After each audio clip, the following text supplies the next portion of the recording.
মাঝে মধ্যে আমাদের মনে প্রশ্ন জাগে, আমরা নিয়মিত আসনে বসে জপ করি, কিন্তু জপ আর করতে পারি না। তাহলে কি উপায়? চলুন জানি। এই নিয়ে ঠাকুর শ্রী শ্রী রামকৃষ্ণদেব, মা সারদা দেবী ও স্বামীজির বাণী, আর তার সাথে থাকবে তিনজন মহারাজের উপদেশ, যা আপনার জীবনের জপের পথ সম্পূর্ণ বদলে দেবে। চলুন শুরু করি। প্রথমে আমরা জানব, নিয়মিত জপ না করতে পারা কি কোনো অপরাধ নাকি নয়? এই প্রসঙ্গে ঠাকুর শ্রী রামকৃষ্ণদেব বলেছিলেন, মন চঞ্চল হবে, এ তো তার স্বভাব, ধীরে ধীরে সব ঠিক হয়ে যাবে। মানুষের মন সংসারের কাজে আটকে যায়, এটাই স্বাভাবিক। এটাকে পাপ বা ভুল ভাবলে চলবে না। স্বামী ব্রহ্মানন্দজি মহারাজ বলতেন, মন বসে না, ভয় নেই, মনটাকে বারবার ফিরিয়ে আনাটাই সাধনা। তিনি আরো বলতেন, একবার করলেও জপ, মন 10 বার পালালেও জপ, দুটোই সমান ফল দেয়। চলুন এবারে জানব, ঠাকুরের শিক্ষায় জপ মানে কি। শ্রী শ্রী রামকৃষ্ণদেব বলতেন, নিয়ম করে জপ হবে, কিন্তু ভালোবাসা থাকলে নিজেই হবে।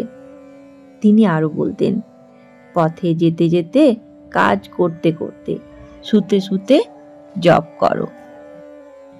ঠাকুরের মতে আপনি বসে 20 মিনিট জপ না করতে পারলে কিচ্ছু ক্ষতি নেই, কিন্তু দিনে 10 বার মনে মনে মা বললে আপনি ঠিক পথেই আছেন।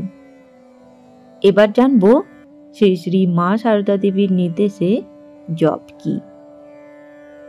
মা বলতেন, মন যদি জপে না বসে, নিজেকে দোষ দেবে না, চেষ্টা করতে থাকো, মা সব দেখছেন।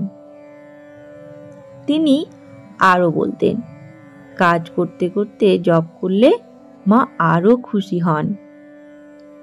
মা সারদার বাণীর সারমর্ম হলো, মন টেনে আনাটাই ভক্তি, মা কাউকে ঠেলে দেন না, তিনি কেবল টেনে নেন।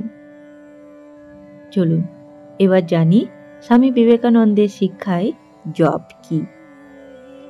স্বামীজি বলতেন, একাগ্রতার এক মুহূর্ত ছড়িয়ে থাকা 1000 মুহূর্তের চেয়ে শক্তিশালী।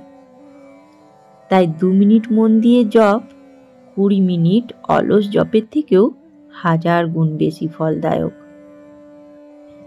স্বামী ব্রহ্মানন্দজি মহারাজ বলতেন, মন না বসলে জপ থামিও না, থেমে গেলে মন আরো পালাবে।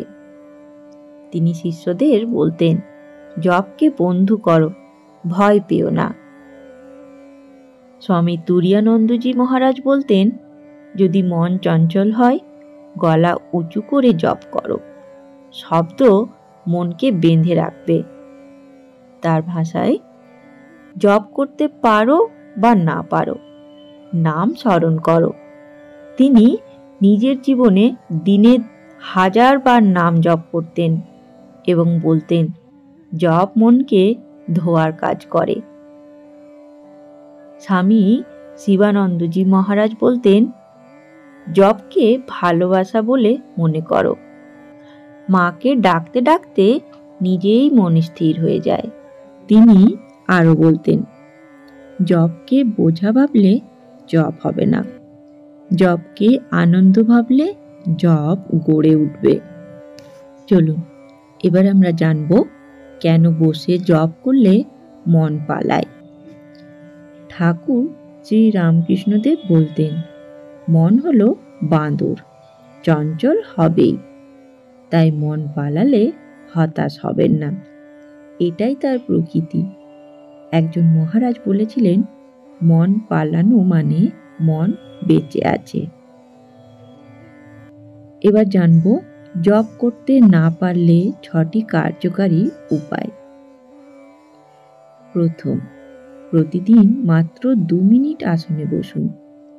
এ শিক্ষা দিয়েছিলেন স্বামী যোগেশানন্দজি মহারাজ। তিনি বলেছিলেন, 2 মিনিট মন দিয়ে জপ 20 মিনিট ক্লান্ত জপের চেয়ে বড়। দ্বিতীয়, হাঁটতে হাঁটতে জপ। ঠাকুরের নির্দেশ মনে মনে নাম নিলে মা শুনে নেন। তৃতীয়, কাজ করতে করতে জপ। শ্রীমা বলতেন, কাজই পূজা করো, মনে মনে নাম নাও। চতুর্থ, প্রতিদিন 1 মিনিট নীরব বসা।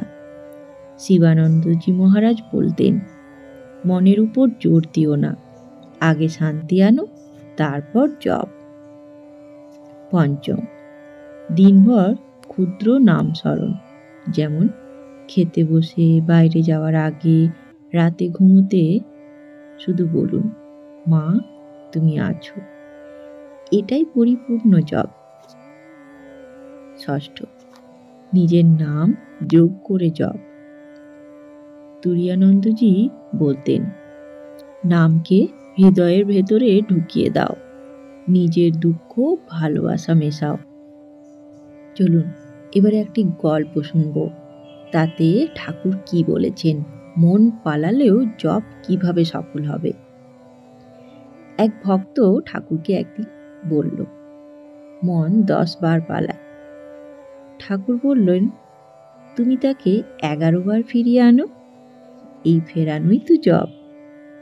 এই গল্পটি শেখায় চেষ্টা সমান সফলতা।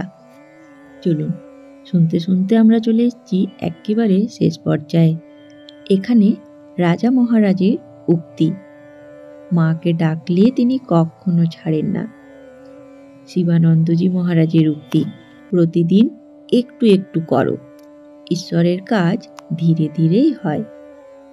তুরীয়ানন্দজি মহারাজের উক্তি, নাম জপ করো, এটাই মুক্তি।